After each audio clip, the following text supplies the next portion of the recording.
마을의 선비들 세계는 여름에는 이제 고문이나 시 같은 걸 짓고 겨울에는 어려운 그 경석 공부를 마을의 옛날에 선비들은 여름에 이 시를 운자를 달아놓고 시를 많이 지어요. 그래서 저도 촉에 있으면서 여름에 이백이, 투보, 당시, 고문진보, 전권, 시전, 열권, 그 옛날 이제 다 외웠던 것들인데, 이제 우리 불국사는 안압지 가서 이제 저녁에 더우니까 불 켜놓고 이제 야외 법회도 하고, 뭐 그렇게 되는데, 그 안압지 같은 데 가서 저녁에 야외 법회고 하니까 저는 옛날 고시 같은 게 생각이 나더라고.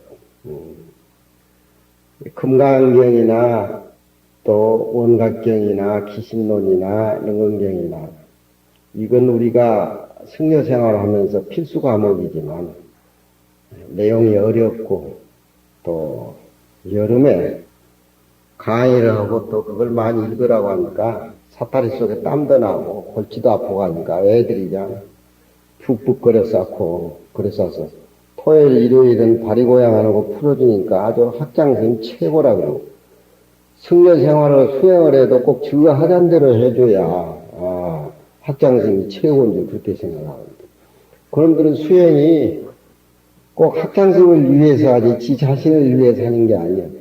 아침에 도경 스님하고 테레비를 보니까 논어하고 명심보강 강의를 그 서울대학교 교수가 하는데 요즘도 세상이 마찬가지지. 자기 자신을 위해서 학문하는 것이 아니고 위타지학이라 남을 위해서 박사학위도 남한테 인정받기 위해서 옛날 사람들은 학문은 자기 자신의 수행을 위해서 남이 알아주든지 안 알아주든지 아무 관계없이 자기 수행을 위주로 해서 열심히 공부하다 보면은 과거도 하고 또 기회가 있으면 출세도 하고 뭐 이렇게 갑니다. 요즘 사람 공부라고 하는 것은 자기 자신의 수행하고는 아무 관계없이 어떻게 남한테 인정을 받아야 돼. 인정 못 받으면 이제 스트레스 쌓이고 하니까 김일병 같이 총을 쏘아서 죽이고 막 어머니 아버지한테 막 고소 고발하고 막 뭐 하고 막 이런 여름에 당시 같은 걸 많이 애워놔두면은 저게 무슨 수행하고 공부하는데 꼭 필요하랴 이렇게 생각이 되지만 우리가 경선을 보고 수행하다가 머리도 아프고 화두도 잘 안 걸리고 경전이 이해가 안 되면 저런 식으로 한번 도랑에 가서 이렇게 음미해보고 옛날에 어떤 이런 고시 같은 것이 말하자면은 전혀 우리하고 생소한 것이 아니라 그 산중에 살면서 하나의 토반이고 하나의 내 생명과 자연과 나를 같이 연결해주는 그런 쪽으로 이렇게 시공간이라든가 정신공간이라든가 시간대 공간대를 또 맺어준다는 거예요. 그 이후에 가서 경서를 보면 경서가 또 훨씬 쉬워져요. 이건 저 당나라 때 가도시인데 여름으로 주로 많이 운자를 내서 짓는 유명한 시입니다. 조숙 지변수하고 그 낮에 숲속에서 지저귀던 산새들은 저녁이 되니까 지변수하고 못가나무에 올라가서 잠을 자고 새가 낮에는 밖에 날아다니다가 석양 노을이 지면 숲으로 이렇게 들어온단 말이에요. 밤이라고 하는 것은 우리 본래 마음자리가 청정해서 고요한 체를 얘기를 하고 그 낮에 수많은 새들이 그렇게 창공을 나르고 큰 새는 큰 새대로 적은 새는 적은 새대로 쌍쌍을 이루지만 해가 지면은 들어온단 말이에요. 우리가 저녁에 잠을 자고 아침에 새송해가지고 해가 동쪽에 이렇게 떠오르면 일과를 시작하듯이 그것이 체화용 진리의 어떤 본체와 현실적인 용. 그러니까 금강경의 진공명이나 똑같은 소리예요. 그게 진리가 낮이나 밤이나 본체에서 일상생활 속에서 이렇게 같이 원만하게 이렇게 둥글게 이렇게 굴러가는 것이 이제 화엄경의 얘기고 이 금강경의 얘기라고. 그러니까 저런 시가 그냥 자연을 읊은 쪽으로 봐버리면은 뭐 단조로운데 산중에 우리 살면서 우리 마음의 고요한 부분 고요한 우리 마음이 현실에 가서 생활에 모두 만나는 차별적인 세계의 모든 사람들하고 그 지지가 같이 서로 연결이 돼가지고 그 위에 꽃도 피고 열매도 맺고 그런 쪽으로 모든 것이 한 모습으로 청정하게 된다라고 하면은 저런 시는 그런 시로 우리에게 다가오는 어떤 시의 감흥을 준다면 새는 연못가에서 잠을 자는데 안압지에서 강의를 해보니까 그 많은 새들이 숲속에 들어와서 다 자는데 나무를 흔드니까 막 날아가더라고. 왜 덕민 스님 잠자는데 깨우냐고. 그 내가 그 나무를 발로 차서 흔들어서 잠자는 새를 깨우는 그 이치를 아무도 모르죠. 그저 나만 아는 것이지. 승고오라문이라 스님은 보름달 아래에서 문 열어달라고 문을 두드린다. 노크 소리가 밤에 들리잖아요. 밤은 고요하고 정적하지만 그 고요함 속에 우리 마음의 지혜가 공간을 이렇게 가르는 소리가 들린단 말이에요. 예. 그걸 우리가 일상생활 속에서, 가정생활 속에서 회사라든가 나라를 다스리는 사람들이 그 마음의 체화용 동정, 이렇게 한 모습의 진리로 굴러가는 이런 쪽에서는 자기 생명의 맛을 알고 느낀다면 이상히 그 사람이 주인공이고 대통령이면 대통령 자리에 딱 앉아가지고 굴지 말라고 하니까 국민들하고 단절감, 이질감이 느껴지고 돈 많은 사람 어쩌든지 챙겨가지고 혼자 먹으려고 돈에 들어앉으니까 병이 생기고 돈 많으면 꼭 병이 따르기 마련. 돈 많은 사람이 우리같이 상봉 아침 저녁으로 강의하고 쫓아다니는 사람 누가 있어. 좋은 차 타고 왔다 갔다 하고. 승고오란문이란 말은 그 보름달이 오르는데 객스님이 미처 바빠서 절에 못 따라가다가 대문을 잠가버리니까 다른 중천에 떠 있는데 그 주심한테 문 열어달라고 그렇게 하는 광명이 우리 눈앞에 드러나지 않는 그렇잖아. 그림이 이렇게 드러난단 말이야. 얼마나 정적을 깨고 얼마나 그 비에 있는 공간에 그 청한 두드는 그 원음의 소리 이게 우리 비어있는 마음자에서 나오는 금강경의 진공요의 쪽으로 이렇게 생각해서 들어보면 얼마나 우리 삶이 윤택하고 넉넉하고 모습에 찌들려서 그저 왔다 갔다 하는 깨닫지 못한 중생의 살림살이하고 그 청과 탁, 청정한 쪽하고 탁한 쪽하고 가름이 간다. 이 고자는 두드릴 고자인데 가도라는 스님은 승려 이름이 없을무자 근본본자 무본 스님이에요. 왜 송하의 문동장이 언사치학거라 소나무 아래에서 묻노니 너 스승 어디 갔냐? 응? 언사치학거라 지제 차산 중에 연정 운신 부딪혀라 언사치학거라 우리 스님 산에 약해로 갔어요. 꼬맹이 동자한테 이렇게 물으니까 우리 스님 산에 약해로 갔어요. 소나무 아래에서 동자에게 너 스님 어디 갔느냐고 묻는 선비나 꼬맹이가 나와가지고 우리 스님 약해로 갔어요. 그 얼마나 분위기가 청정하고 맑고 한번 생각해봐요. 마음속에 딱 꽂히잖아요. 그 튀었고 맑고 속기가 떨어져 나가는 그 분위기가 지제 차산 중연정 운신 부딪혀라 약해로 갔다고 하니까 선비가 한번 선중을 이렇게 한번 들어보지만 구름이 산을 덮여가지고 있다고요. 구름은 움직이는 것이고 산은 움직이지 않는 것인데 그것도 금강경의 체화요, 동가죠. 우리 마음이 움직일 적에는 맑고 또 고요할 적에는 청정한 그 모습. 그거 다 그렇게 그렇잖아요. 노을성하는 말도 그렇고 설송은결한 말도 다 그렇잖아요. 삼라만상의 모습이 일체유심결하고 그렇게 생각해서 그 자체가 고요한 쪽하고 움직이는 쪽하고 본체하고 영하고 같이 둘이 아닌 모습을 깨달아서 수용할 적에 이슬 속에 조그만 이슬 속에 달이 비치니까 이슬 속에 방울 속에서 달이 모여가는 것 같고 이렇게 수정과 같은 맑은 어떤 자연하고 자연은 움직이지 않는 그런 무정이고 나는 움직이고 움직이는 그런 존재라 하는 그런 어떤 의식이 끊어져 버리고 이슬이나 달이나 그것을 응시하고 보고 있는 내 자신이나 오직 내 자신 혼자 우주의 그득한 그런 모습으로 주인공이 돼서 그게 모든 자연과 사물에 내 자신이 같이 한 모습으로 승화시켜가지고 달이 이슬에 모욕을 한다. 이상 사람들이 그런 소리, 초월적인 소리를 누가 하겠어요? 누가? 예. 상식적인 지식 고정관념에 딱 앉아가지고서 그걸로 사물을 바라보는 사람은 그 이상에 볼 수가 없어요. 부처님이 앉아 계신 그런 모습을 이 세상 사람들이 누가 알겠냐고요. 그 앉아있는 모습을 부처님 근처에 가 있는 부처님 제자들이나 보살들은 다 알겠지만 부처님이 석굴암 부처님 같이 앉아있는 그 모습에 부처님의 마음의 세계를 누가 아냐. 그래, 금강경도 마찬가지예요. 부처님 그렇게 앉아 계시지 말고 우리가 이해하는 상식선에 좀 내려오셔가지고 좀 얘기를 해 주십시오. 네? 상식선에서 그 부처님의 초월의 세계를 좀 조금 이해를 해서 보탬을 좀 대금해 주십시오. 아주 금강경설법이 시작이 된단 말이에요. 상식 지식이라든가 자기 업에 사로잡힌 사람은 그 이상은 못 본다니까. 그렇잖아요. 이름도 명자도 없는 텅 빈 진리가 지 상식선에 꽂힐 리가 만무하죠.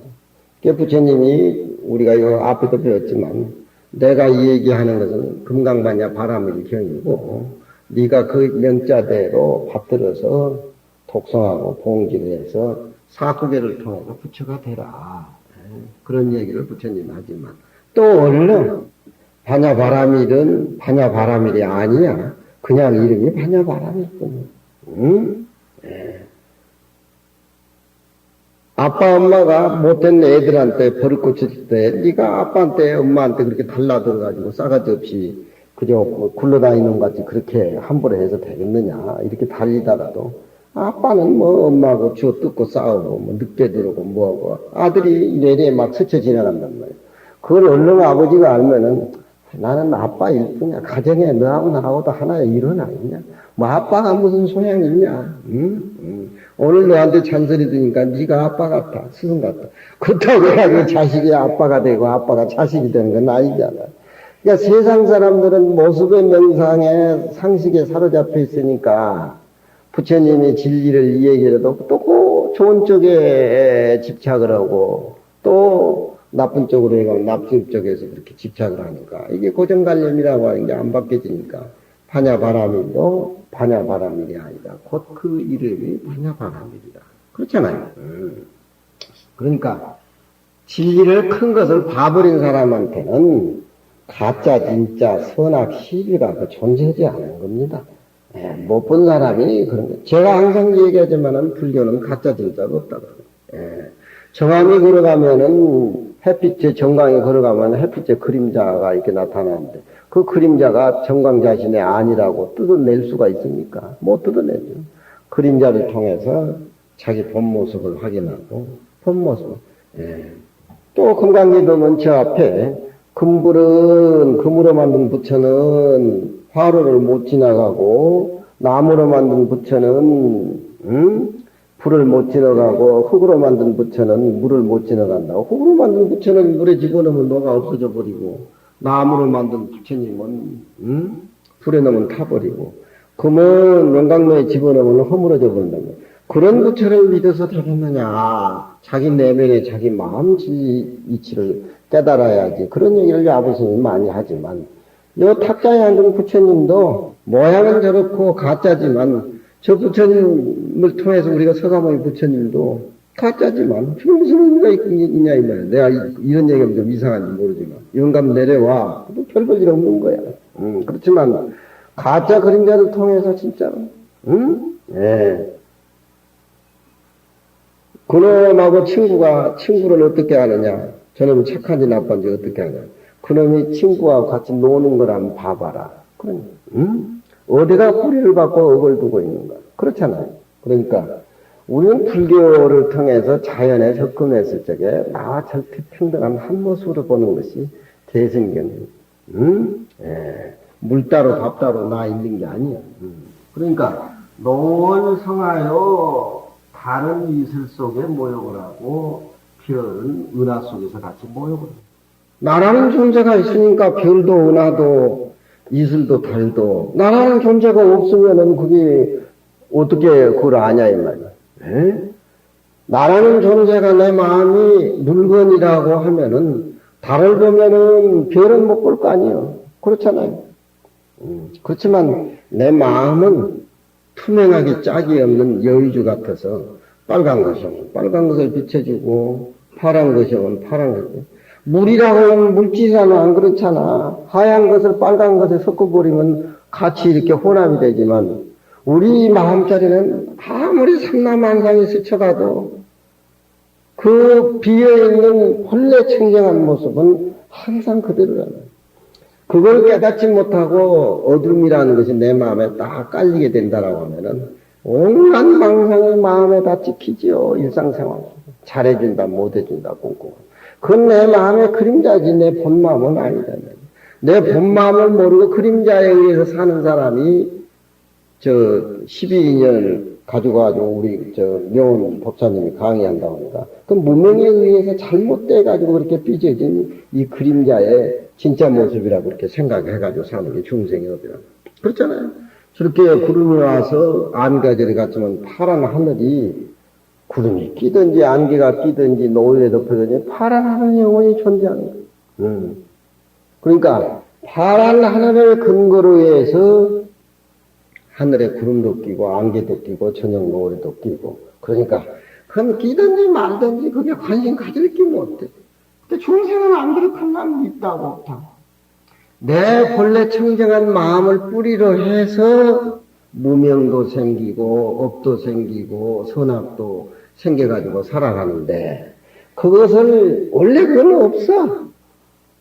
호련히 그렇게 안개가 하늘에 끼면은 파란 하늘이 가리듯이 그 원래 우리 마음속에는 원래 청정한 모습이고 떼낄 게 없는데 우연히 거울을 놔두다 보니까 거울에 먼지가 끼어가지고 약간 거울 자체가 투명하고 맑은 것이 흐릴 뿐이지 그야 닦아내면 그만이고 있어도 그만 없어도 그만.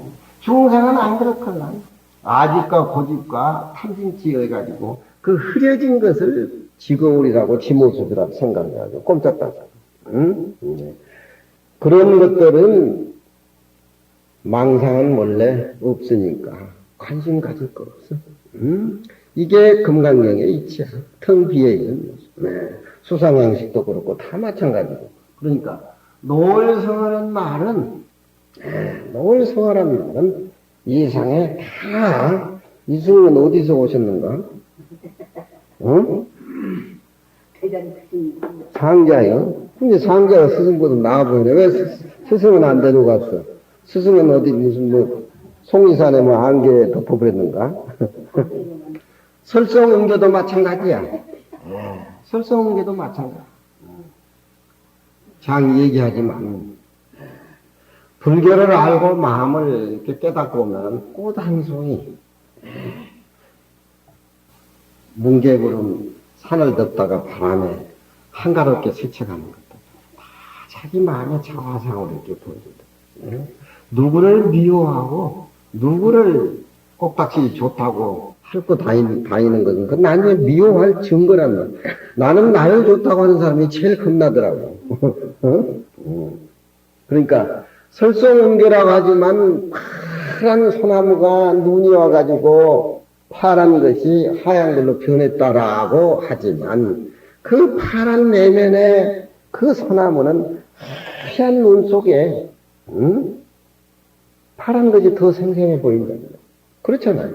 세상 사람들은 소나무는 없어졌다라고 하지만 소나무를 알고 소나무가 친해진 사람은 눈이 왔으니까 일시로 덮였을 뿐이야.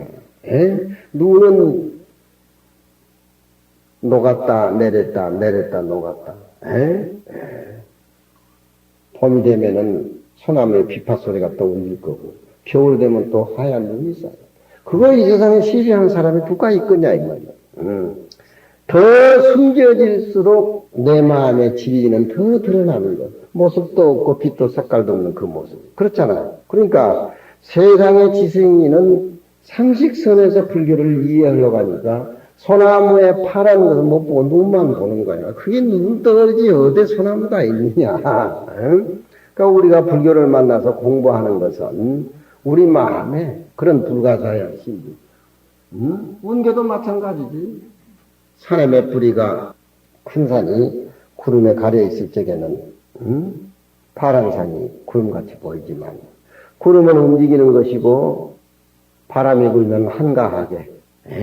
그래서 세상살이 살아가는 데는 다반향초, 차는 반잔 먹었는데 향기는 처음과 같이 수려하게, 멀려듯이 꽃빛이 구름이 바람이 불면 한가하게.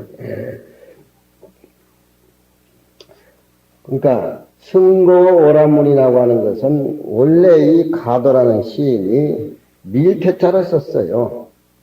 탁바르로 밖에 나갔다가 일찍 절에 못 들어가가지고 해가 낮이고 중천에 달이 뜰 적에 어스렁어스렁 절에 들어가니까 9시가 넘으니까 이제 문 잠가버렸지. 부암사도 이제 9시 넘어서 내오면 절대 안 열어진다고 문 잠가고. 그럼 두드려야 되잖아.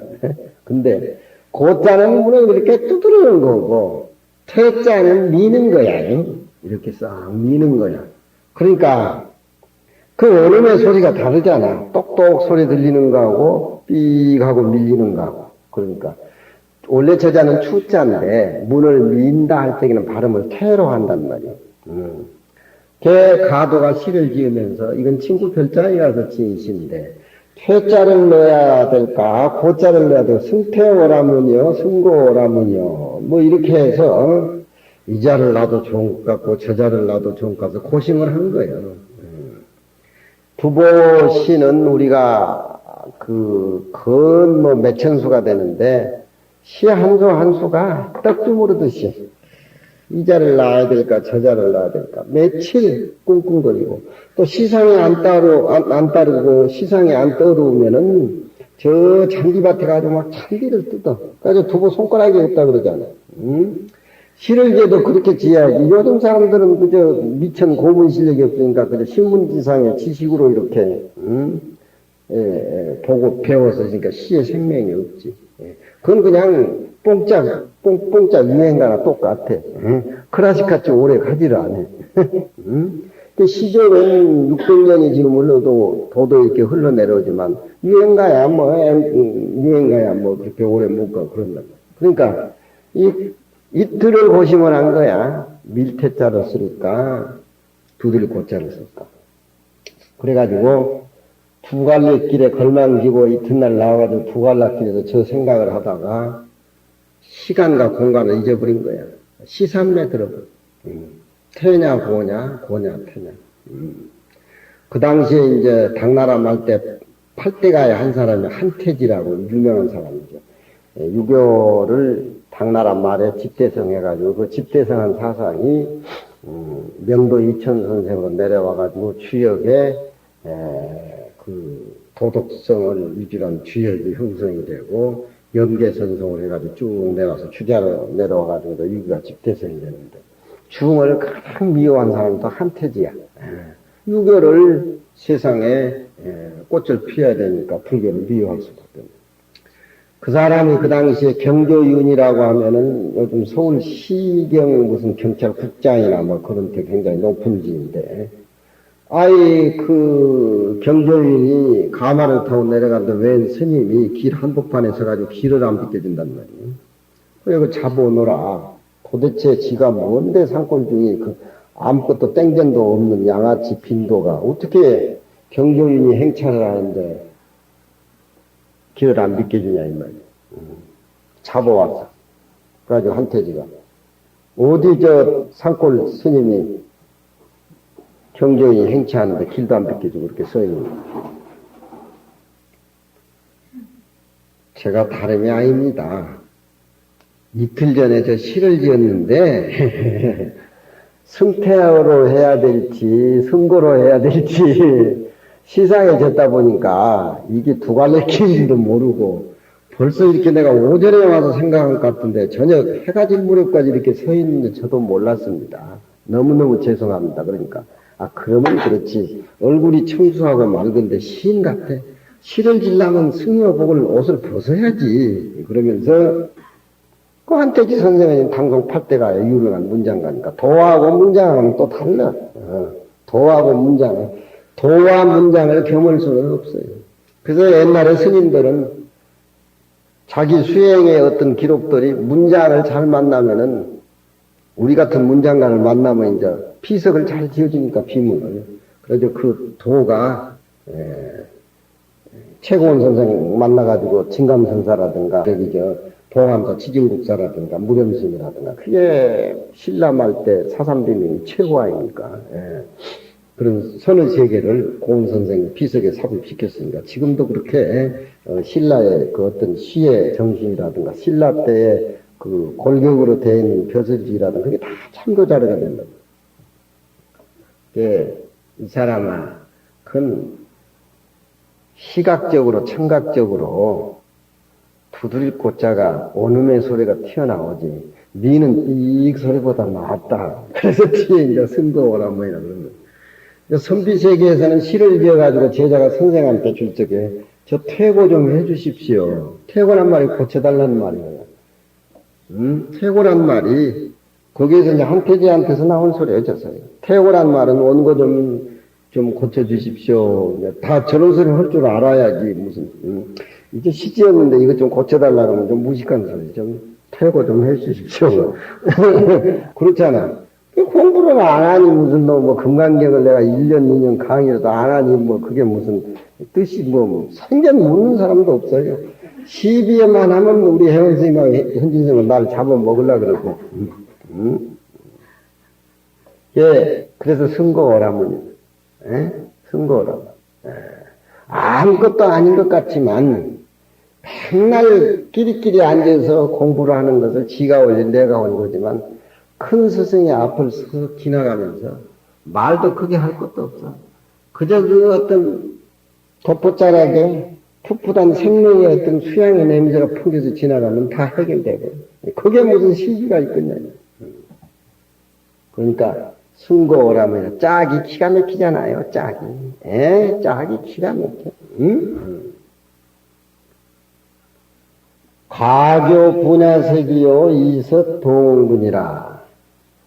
들에 만들어놓은 다리를 지나가니까 분야색이요 들 푸른 색깔이 나누어지고 들에 다리가 하나가 있는데 스님이 이렇게 지나가니까 들은 바람들은 공간을 의미하니까 그 공간에 파란 것들이 스님이 그 다리 위를 지나가니까 색깔의 모습이 동쪽으로 나눠지잖아요. 남서 북방 이렇게 나눠진단 말이에요. 그냥 눈앞에 나타나는 경계만 그렇게 보고 지나갈 것이 아니라 저런 시도 우리가 보면은 금강경의 진공론이에요.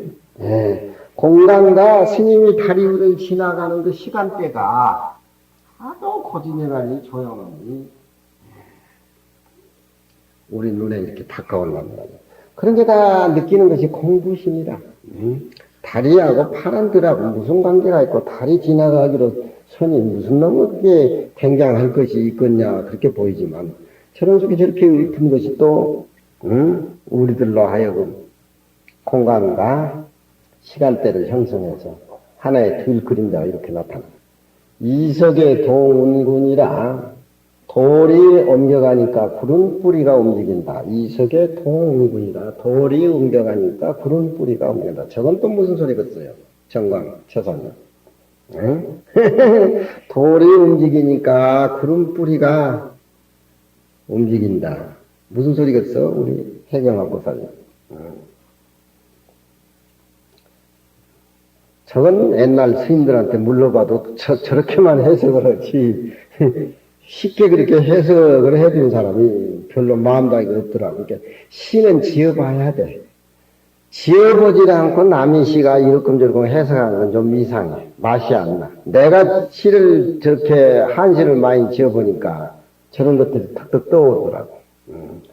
돌이 옮겨가니까 구름뿌리가 움직이고, 그 무슨 소리겠어요? 이성은.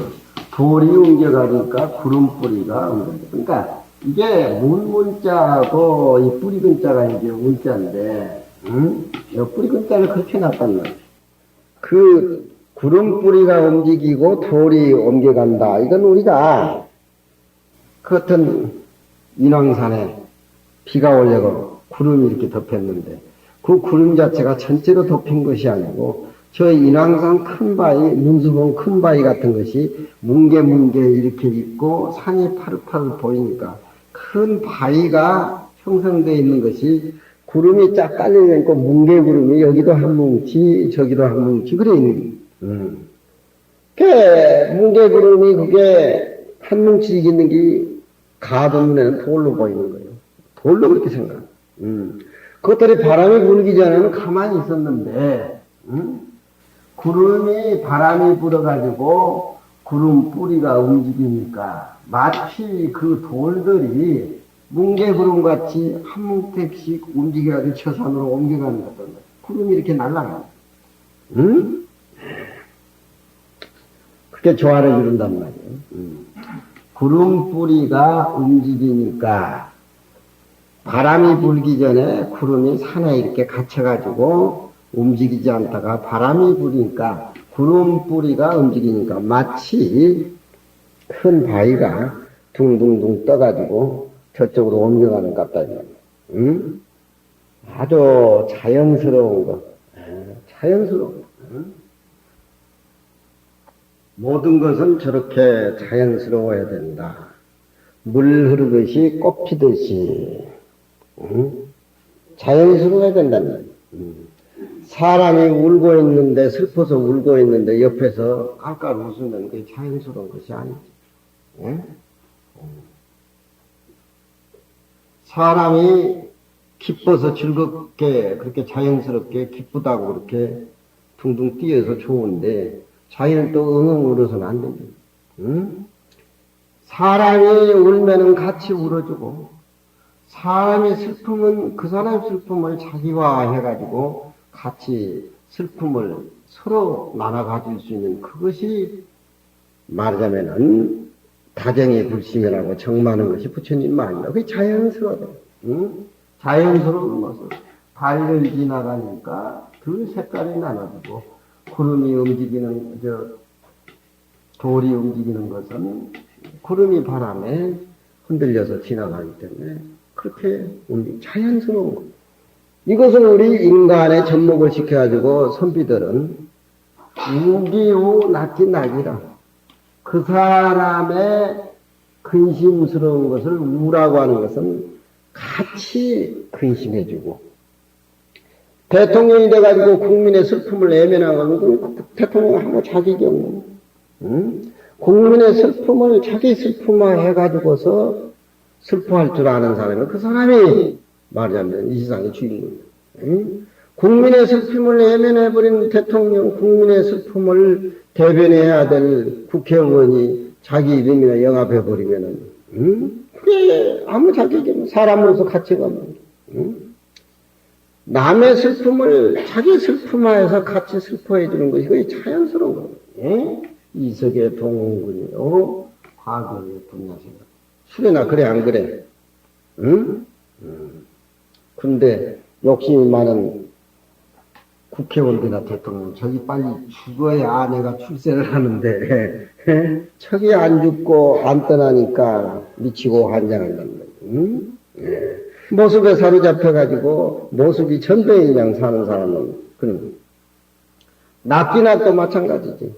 그 즐거움을 함께 즐거워해주는. 그렇잖아요. 불교라는 게 어려울 게 없어요. 자연스러운 거. 무슨 신통방광을 하고 굉장하고, 어머니의 걱정을 아들이 같이 걱정해주고, 어머니의 즐거움을 아들이 어머니하고 자기하고 절대 평등한 똑같은 선에서 기뻐해주고, 그런 집안은 있고 없고 간에 행복한 사람. 나라 정치라고 하는 것이 뭐 어려울 건 뭐 있어요. 인본의 뿌리를 두고 사람을 사랑하고 백성과 함께 한다는 어떤 자기 희생을 통해서 그런 밑바닥의 철학이 확실히 깔려있는 대통령이나 국회의원은 그 정치하기 대통령이 누워서 떠먹기라니까. 누워서 떠먹기. 만 60이 넘으면은 개도 다 바쳐버리고 편히 살아야 된다는 게 계율에 나와요. 그렇지만 내가 60저 내일 모레 서인데도 아침으로 새벽으로 애부를 이렇게 나가니까 다 좋아한단 말이야. 탁구 치고 등산하고 늦게 책 보고 12시쯤이나 잠이 들고 새벽 3시에 일어나 몸이 천근만근 같아. 부처님이 애부를 하지 말고 자라. 그런 마음이 수천 번 일어나지만 그래도 우리 애들이 성지식이고 내가 나감으로 해서 그놈들이 일과가 시작이 되니까 몸이 천근만근 같은데도 나간다. 정예로가 있으면 아침저녁 예불 안 해도 되지. 부처님이 기다리고 우리 학인들이 내가 예불 안 나가보는 그놈들이 신심 떨어지고 뭐하고 그 영향이 미치니까 다 선지고 나간다. 기 탁구 쳐야지. 토암산 올라가야지. 2시간 봐. 또 강의해야지. 새벽에 예불 해야지. 학장스님은 체력이 철인 같다고 날들어. 60 넘은 영감생들이. 나는 죽을 지경인데. 그렇지만 나를 그렇게 만들어준 주위 학인들이나 주위 부처님 도량이 게으르지 않게 이렇게 나를 경책해주고 이렇게 나를 공부해가지고 게으름 못 푸게 하는 게 얼마나 감사해요. 살아남기 위해서는 그런 생각을 해야지. 아이고 어디 암자나 가가지고 편히 그저 강의할 때나 오고 뭐하고 생명력이 없는 거예요.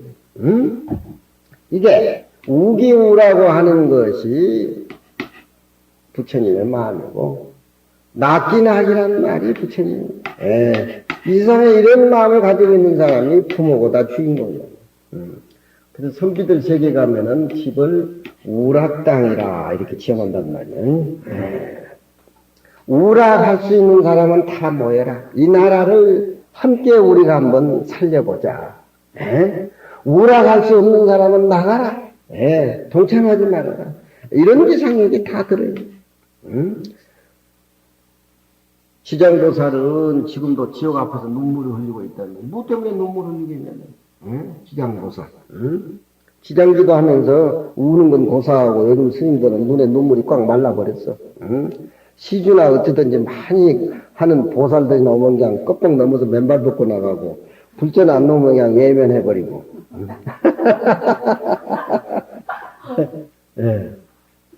사람 냄새가 나야 돼. 부처 냄새가 나지 사람 냄새 안 나면 뭐 수양을 해도 사람 냄새 안 나면.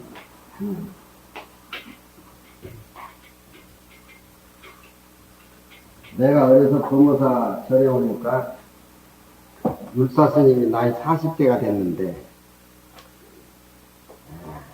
재색지와는 힘어 독사하니 성기지비하여 상수오리라.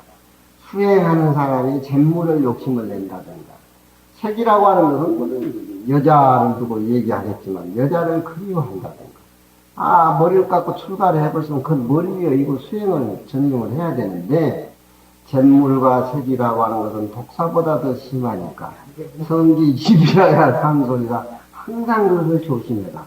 요즘 총무원장이 우리 불교가 취지하고 싶어서 본사 취지하고 싶어서 얼마나 많습니까? 나는 수행이 많이 돼서 본사 취지나 그래 안 한 게 아니라 능력이 없어요. 돈 관리가 안 돼. 돈 관리가 안 돼. 돈 관리가 안 돼. 돈 관리가 되지라 누가 훔쳐가면 어떻게 내가 해야지. 대형견 불나버리면 그것도 시주로 다니는데 누가 나한테 시주하겠어. 그거 안 하는 거야 난. 안 해. 근데 어려서 우리 절에 가니까 수행하는데 자기 꼬치가 더럽다고 손을 안 보지고 고리를 이렇게 걸어가지고 오줌을 누는 스님이 계세요. 오줌을 누는 스님. 그리고 우리 보고 변소 갔다 오면 손 안 씻지 뭐니 기합 주고 이제 거기 가니까. 그래서 아주 굉장히 안 좋았대 그 스님이. 자기 손으로 자기 꼬치를 만지지도 않아 더럽다고. 이게 재색지하는 힘어 독사 안 보려고. 몰라고 다가 끊어버리지. 근데 그 뒤에 3년 뒤에 보니까 장가 갔다 그러더라고요. 마음만 씌우면 되는 것이지, 그게 뭐, 걸거적이 뭐하냐 말이야. 그게, 응? 근데 하도 존경을 해가지고, 어느 날 그 수덕사 갔다가, 그 스님 어디에 갔느냐고, 나는 또 정이 들었어. 예. 나도 불교 잘못하면 그것도 거리 걸어가지고 또 오리물. 3년째 장가 갔다 그랬더니, 그래서, 제주가 있어 또 그 스님이, 안동 사람인데. 그 내가 가서 이제 찾아갔는데, 어디, 한약방, 건재약방을 하더라고, 대구에서. 아유, 스님, 제가 어려서 너무 존경하는 스님인데, 이래도 됩니까? 내가 그렇게 얘기를 합니까? 아니야. 너는 중노릇을 나보다 잘해야 돼. 내가 중노릇을 잘 못했다. 아니, 꽃이 걸고 오줌 물 때 보면 잘하려고 하신 것 같은데 왜 그러냐, 그러니까. 아니야. 우리 어머니가 있어서 어머니 모시려고 그렇게 나왔어. 그렇게 싹 또 돌리더라니까. 아니, 절에 망공 스님이나 경호 스님이나 다 어머니 절에 모시고 살았는데 내가 수습서 가보니까 스님 중노릇 잘하면서 절에서 어머니 모시면 될 거 아니야. 그러니까, 아니, 아는 여자가 생겨서. 그래서 내가, 아니, 스님 그 꼬치 자르려고 그랬었더만 그게 마음이 동했어요. 그러니까, 그건 너는 몰라. 묻지 말라니까 어린애가 꼬박꼬박 따져오니까 묻지 말라는 거야. 그게 그렇게 소중한 건가? 근데, 절에는 다 스님들이 어머니를 많이 모시고 살아. 그러니까, 우리가 왜 내 마음이 본래 청정한데 무명에 때가 끼어가지고 이렇게 업에 이렇게 우리가 덮여 씌우고 사느냐. 그 생각할 거 없어요. 그냥 금강경만 잘 읽고 내용에만 충실하고 저렇게 비워서 살면 되지. 그게 너무 의식하니까. 그렇잖아요. 보고 싶은 사람은 잊어야지 하면 더 보고 잡잖아요. 그렇잖아요. 이런 시가 있잖아요. 약사몽원이 행위적이면은, 그저 세상 사람들, 보고 싶어서 환장하고, 뭐 그런 사람들. 약사몽원이 행위적이던들. 보고 싶은 사람은 현실은 못 만나니까, 그 사람을 만나려면 잠을 자야지, 꿈속에서 만나니까. 예. 그런 것이 인생의 단이에요. 무료만, 그래, 안 그래? 무료만 보고 싶은 사람 없어? 응? 약사몽원이 행위적이면은 만일 꿈속에서 내 영혼이 행위적 오고 가는데 자치가 있다라고 하면은 문정성로 이성사라 꿈에 당신이 있는 집을 너무 드나들다 보니까 그 당신이 집에 돌길이 있는데 내가 너무 다니다 보니까 돌이 다 달아져가지고 모래가 됐을 거예요. 네. 이 기가 막힌 거예요. 네. 기가 막힌 거예요. 네. 인간의 어떤 그리움이라든가 그런 것들이 이게 참 끊기가 힘들고 그러지만 잊어야지 하면 더 생각이 난다니까. 더 생각이 나. 원래 텅 비어 있고 없는 쪽으로 이렇게 이치를 떡 관해가지고 공부를 하면서 그걸 억제해 나가면서 이겨나가야지. 응? 원래 없는 쪽으로 무명으로 삐져졌다는 생각을 해요. 그걸 잊으려고 기초가 앉아있으면 더 생각이 더 부풀어 난단 말이에요. 응? 연애하도록 자식 내둬버려야지. 부모가 말리면 더 불이 탄다. 나는 뭐 자식 새끼도 없지만 그러니까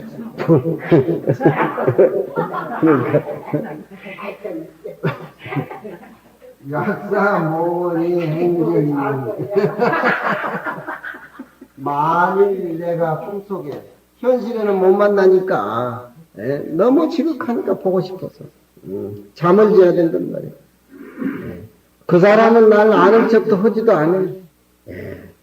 만약에 그 영혼이 형상화돼 가지고서 의인화돼 가지고서 그렇게 끈질나게 당신 집 앞을 다녔다라고 하면 당신의 집 앞에 있는 돌길은 아마 이미 모래가 돼 버렸을 거예요. 응? 기가 막힌 소리야. 응? 6조 이소국토중 소유중생 거긴가 부처님은 우리는 육안으로 된 눈이 하나지만 부처님은 5가지의 눈으로 5가지 지혜의 눈으로 중생들의 그 많은 중생들의 마음을 다 비틀어 보시고 다 아신다.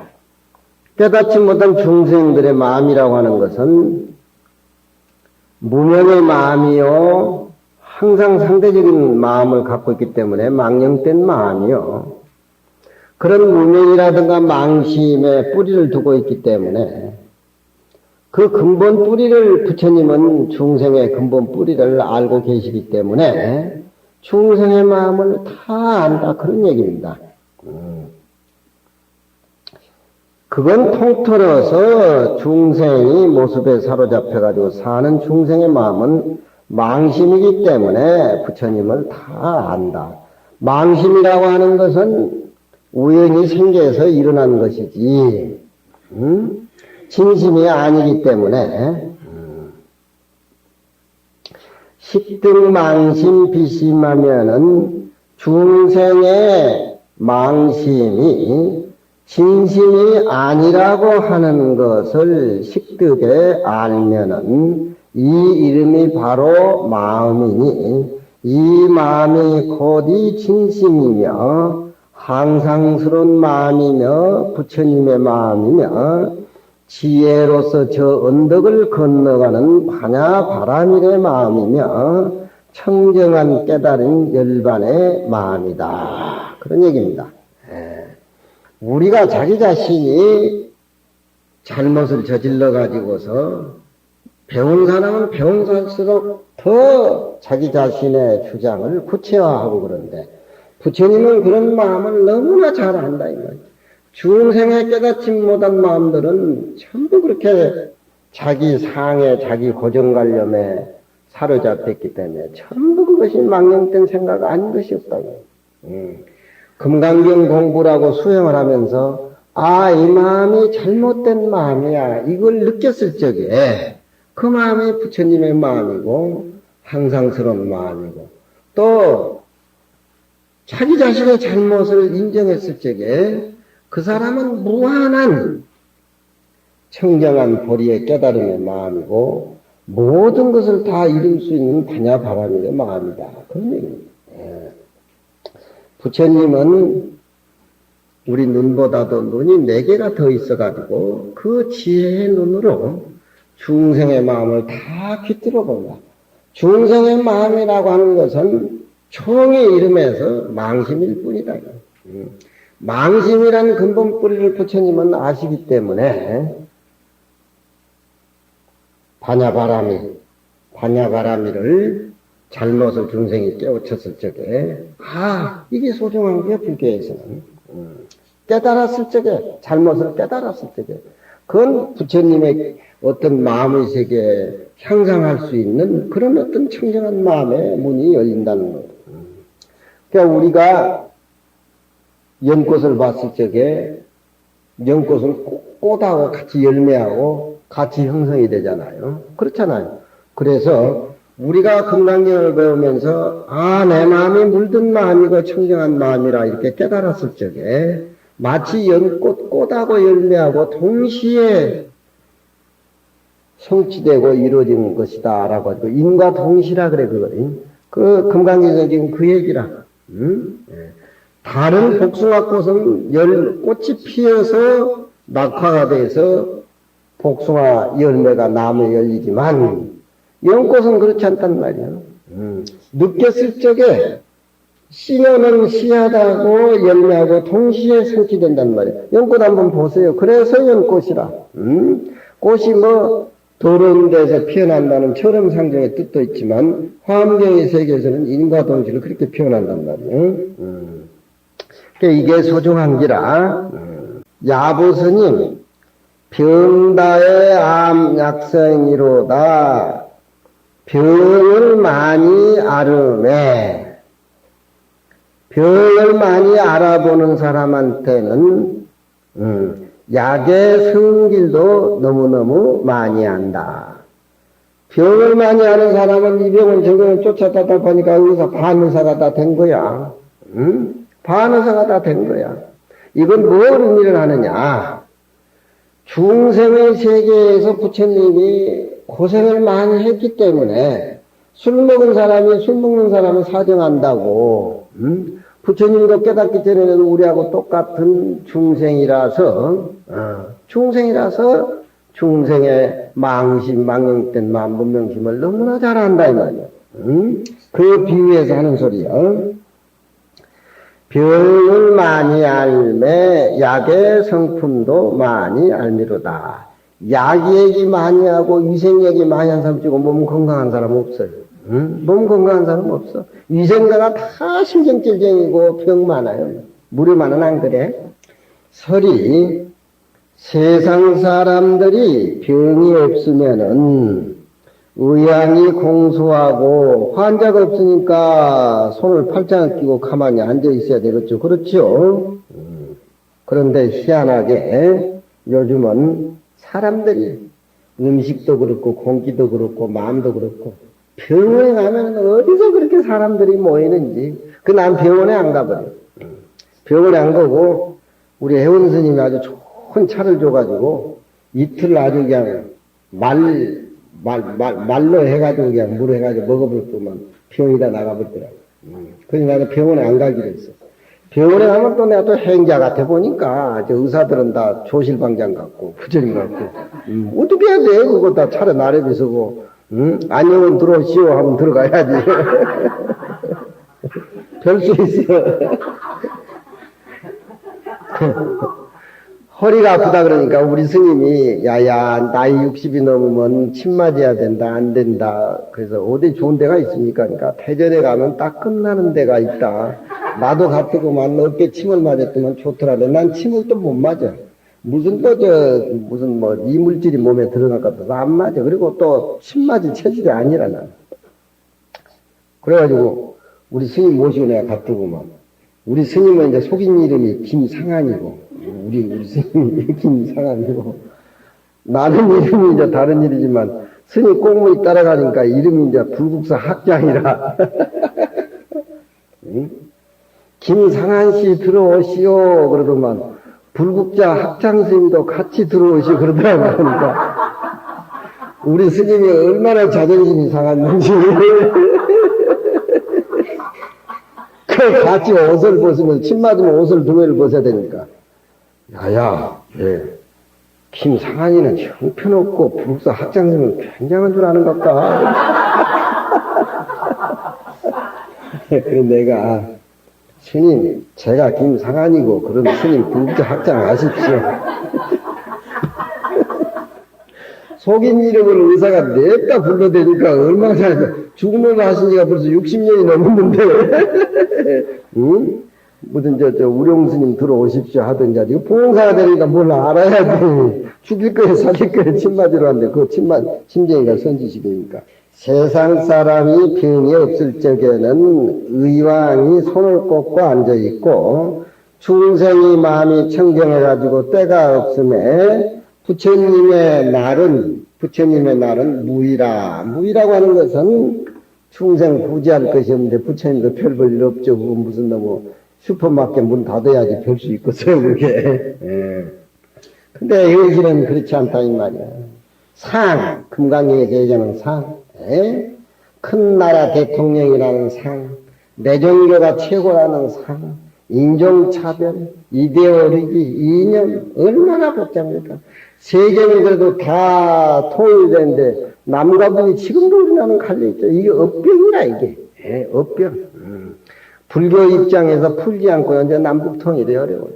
언젠가는 풀리겠지만 이게 업병이라. 일파자동 만파수하니 한 물결이 겨우 움직임에 만 가지 물결이 따라서 움직이니 그렇잖아요. 물에 돌을 던지면은 그런 어떤 엷은 비단기 같은 물이 이렇게 퍼쳐가듯이 여기에 일파라고 하는 것은 본래 그 마음이 청정하고 깨끗하고 망상이 없는 걸 깨달아야 되는데 일파라고 하는 것은 자기 마음에 밝음 없는 무명의 생각이 이렇게 망심이 생긴 거예요. 그 일파가 그렇잖아요. 우연히 해경화가 가만히 앉아 있다가 다방에 차 한잔 먹으러 간다고 이러더만 거기서 어떤 마음에 맞는 친구를 만나니까 미주알 고주알 하다가 그냥 또 어디 다른 데로 가고 오고 그러다가 어디 또 차 타고 가다가 또 넘어져가지고 코가 깬다든가. 그게 가만히 앉아서 건강력 있고 마음 수행하고 잘 앉아있으면 들겠는데 뭐냐 한 생각이 떠올라가지고 그러다가 넘어져도 코를 깬단 말이에요. 그런 비유라. 우리 본래 마음은 청정하고 부처님 마음이었는데 왜 밝지 못한 무명의 생각이 일어나느냐. 거기서 이렇게 삐져져가지고 자기라는 주관이 생기고 상대의 방을 인식하는 객관이 생기고 거기서 시사 선택이 벌어져가지고 우리 인간이 사는 것이 그게 전부라. 이의 순한 기억이리요. 개미 집을 지어가지고 사의 개미가 마치 개미 집 속을 뺑뺑 돌아오면서 순환한 것이 어찌 요달할 계획이 있으리요. 중생의 삶 사는 건 탐진치에 젖어가지고 개미같이 굴 속에 드나들듯이 시간이 끝이 나지를 않아요. 돌, 왜 그런 삶을 살고 있느냐? 돌, 금일에 여금도 활단하니 그대와 더불어 도무지 모든 재심 저 앞에 모든 마음이 지금 이 기회에 몽땅 잘라내버리니 출신방어 장부아니라 몸을 그런 무명의 세계 모든 모습의 세계 거기에서 몸을 뛰쳐나와야서 바야흐로 진리를 깨달아서 부처님 같은 장부하라고 이름을 붙일 수가 있다. 헛된 망상에 뜬 마음이 그 세력이 이와 같다. 마치 바람이 일어나가지고 바람이 없을 때는 바다가 조용했는데 바람이 일어나가지고 해일이 일어나서 온통 바다가 파도와 해일에 넘치다 보면은 세상 사람들이 볼 적에 평온한 바다를 보지 못하고 저렇게 해일이 일어나는 바다가 진짜 바다의 모습인 줄 그렇게 생각한단 말이에요. 구름이 하늘을 덮여 있으니까 파란 하늘은 잊어버리고 파란 하늘 자체가 구름이 끼어 있는 저 탁한 하늘이 진짜 하늘이라고 그렇게 생각한단 말이에요. 그렇잖아요. 그러니 허망구심이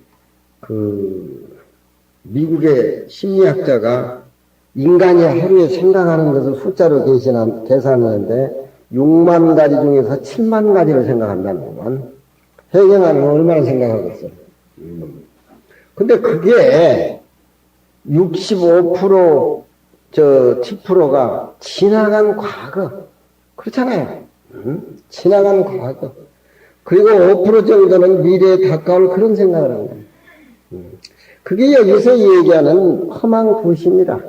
허망구심. 아무 필요 없는 그런 생각을 아침 저녁으로 텔레비 보고 신문 보고 그게 이 세상에 태어나서 그렇게 생각하다 가는 것이 인간의 생로병사가 전부가 다인가.